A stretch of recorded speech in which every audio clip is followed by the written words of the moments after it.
Hätte ich die Muslime vor dem Islam kennengelernt, wäre ich nicht Muslim geworden? Exakt das.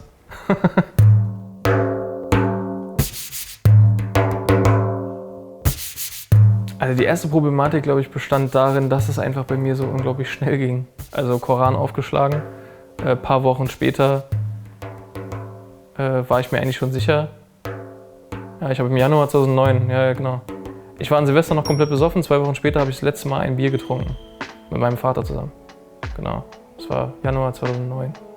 Und dann, 1. Februar, habe ich dann das erste Mal gebetet. Das war in der Türkei, da war ich mit Freunden auf einer Türkei-Reise. Die auch im Januar auf einmal erst zur Sprache kamen. Die kamen ganz spontan rein. Schon wieder so ein Zufall. Einfach nur so ein Kumpel hat dann auf einmal mich gefragt, ey, willst du nicht mit in die Türkei?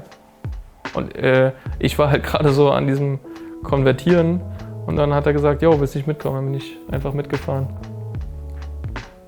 Habe dann im März schon angefangen zu beten und dann im April erst das Glaubensbekenntnis gesprochen. Und dann, dann waren wir in der Moschee. Yunus war auch dabei. Und dann habe ich da mein Glaubensbekenntnis gesprochen und auf einmal knutschen mich da alle ab, die mich nicht kennen. Es war einerseits ein schönes Gefühl, andererseits ein bisschen unangenehm so. Aber, also weil einfach nur, es war mir nur unangenehm, weil diese Leute auf einmal ein besseres Bild von mir hatten, nur weil ich gerade da 2 Sätze auf der Bühne gesagt habe, so zum Beispiel, sozusagen. Und das fand ich ein bisschen komisch. Also, dass sie nicht allen Menschen so begegnen wie dort in dem Moment mir gegenüber, finde ich schade.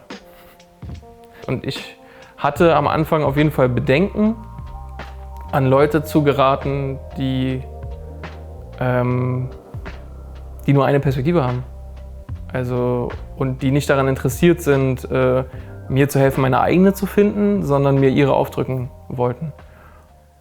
Aber, was ich ganz interessant fand und was ich auch sehr gut finde, bis heute noch, ist, dass keiner von denen versucht hat, mich sofort zu vereinnahmen. Oder den Arm um die Schulter gelegt hat, von wegen, komm mal mit.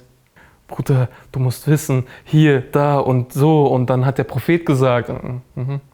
Solche Leute habe ich auch irgendwann kennengelernt, aber zum Glück eben nicht am Anfang und in der Schule. So. Ich habe zum Glück solche Leute am Anfang nicht kennengelernt. Wer war das nochmal? Cat Stevens, a.k.a. der liebe Yusuf. Hätte ich die Muslime vor dem Islam kennengelernt, wäre ich nicht Muslim geworden? Exakt das.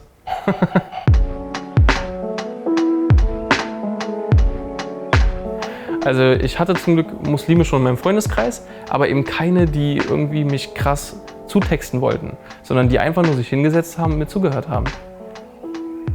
Also eigentlich bin ich sogar zu ihnen hin und habe sie voll getextet, ja, und sie sind nicht gegangen und sie haben mich auch nicht mitgenommen, sondern saßen einfach nur da und haben mir zugehört. Es wäre auf jeden Fall nichts Sinnvolles bei rausgekommen, wenn man mich auf meinem Weg abgefangen hätte und mich gezwungen hätte abzuzweigen. So. Ich glaube auch, wenn so eine Blume wächst und diese Äste sprießen und du dann irgendwie da was hinpackst, damit dieser Ast nicht mehr gerade weiterlaufen kann, dann hast du da am Ende irgend so einen Krüppel, der da dran hängt. Fliegt in alle möglichen Richtungen und so. Und du triffst immer wieder neue und neue Abzweigungen und auf einmal hast du da den verrücktesten Ast überhaupt. Und ich wollte einfach meinen Weg selbst suchen. Der kann genauso zickzack sein, aber er ist halt nicht von anderen bestimmt. Und das war das, worauf ich überhaupt keinen Bock hatte. Und ich habe dann auch am Anfang so darauf geachtet, mit wem rede ich, wen treffe ich. Und ich hatte zum Glück sehr viele Leute, die mich immer wieder so auf den Boden zurückgeholt haben. Seien es jetzt meine Eltern oder eben meine Brüder, Freunde, insbesondere mein ältester Bruder. Der war da eigentlich so die Hauptfigur, die mich immer klein gehalten hat. So, und das klingt für ganz viele, wenn ich das erzähle, klingt das für ganz viele so, oh, was ist das für ein gemeiner Bruder? So, aber nein, mein Bruder hat immer darauf geachtet, Fiete, du bist ein Scheiß wert, sozusagen. Aber er hat das immer sinnvoll und positiv gemacht. Er hat mir immer signalisiert, ey, nee, du hast die Welt unheimlich verstanden. Und das macht er eigentlich bis heute, aber in Sachen Islam und Religion nicht mehr. Er hat irgendwann aufgehört damit. Irgendwann hat er gecheckt, okay, jetzt weiß er, wovon er redet und jetzt darf er reden. Wenn man dann eben so viel auf einmal aufsaugt in sich, und ich habe es ja schon erwähnt, sich so viele neue Impulse bekommt, dann damit alleingelassen zu werden, kann fatale Auswirkungen haben.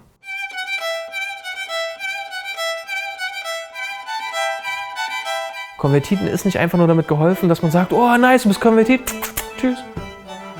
Damit ist die Sache nicht gegessen. So, einmal kurz alle jubeln in der Moschee und am Ende läuft er alleine aus der Moschee raus, ist so, wenn man sich mit solchen neuen Sachen auseinandersetzt, beziehungsweise wenn man einen Lebenswandel vollzieht, sagen wir es mal so. Wenn man einen Lebenswandel vollzieht, läuft man sehr schnell Gefahr, in ein Extrem zu rutschen. So. Und Dinge zu überhöhen, also sie höher zu stellen, als sie eigentlich sind. Wie zum Beispiel ja, kulturelle Eigenheiten. So, zum Beispiel, ich nehme jetzt den Islam an, also muss ich mich anziehen wie ein Araber.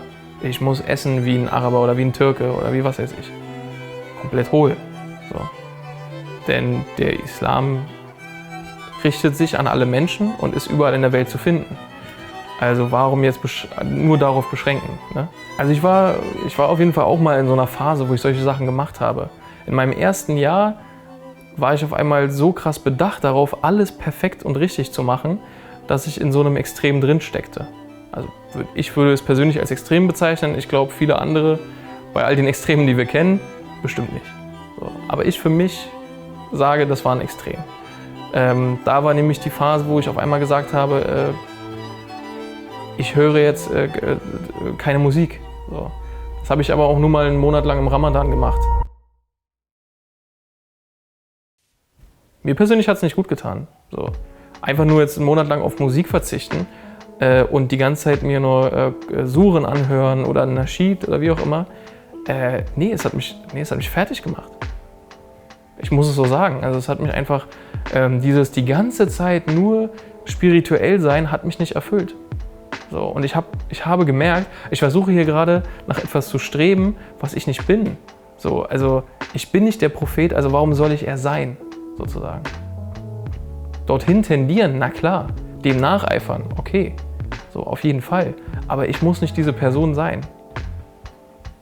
Ich glaube, die größte Gefahr an so einer Kopie von etwas, was man eben wahrnimmt, sieht, was einem so begegnet, wie jetzt eben dann so Menschen, die jetzt, sagen wir mal, das so sehr extrovertiert leben, ihren Glauben sehr extrovertiert leben. Na, sagen wir mal nicht extrovertiert, sondern ihren Glauben viel mehr äußerlich leben als innerlich. Also die Äußerlichkeiten standen auf einmal im Fokus. Kleider machen Leute, auf einmal bin ich jemand, ich komme an, ich bin in einer Gruppe akzeptiert. Weil ich die ganze Zeit so auftrete, denken die so, wow, okay, er ist ein krasser, ich kann von ihm was lernen. Man bekommt Bestätigung dadurch, alle hören einem zu und so und achten auf einen. Aber irgendwie bleibt etwas auf der Strecke. So die Auseinandersetzung mit sich selbst, der innere Frieden, so eine gewisse Gelassenheit dem Leben gegenüber und vielleicht auch Gott. Ich glaube, diese Menschen sind die zerrissensten überhaupt. So. Die einfach nur eine Fassade erstellen vor sich und auf einmal glauben, sie hätten da gerade einen Weg gefunden. Aber eigentlich ist es nur sowas für sie wie eine Notlösung, wie so der letzte Notnagel, um noch irgendwie klarzukommen, weil sie es nicht geschafft haben, sich da mit ihrem Inneren auseinanderzusetzen. Nicht einfach nur, etwas ist verboten, sondern warum ist es denn verboten? Warum sagt man denn, das ist nicht gut? Warum das? Warum das?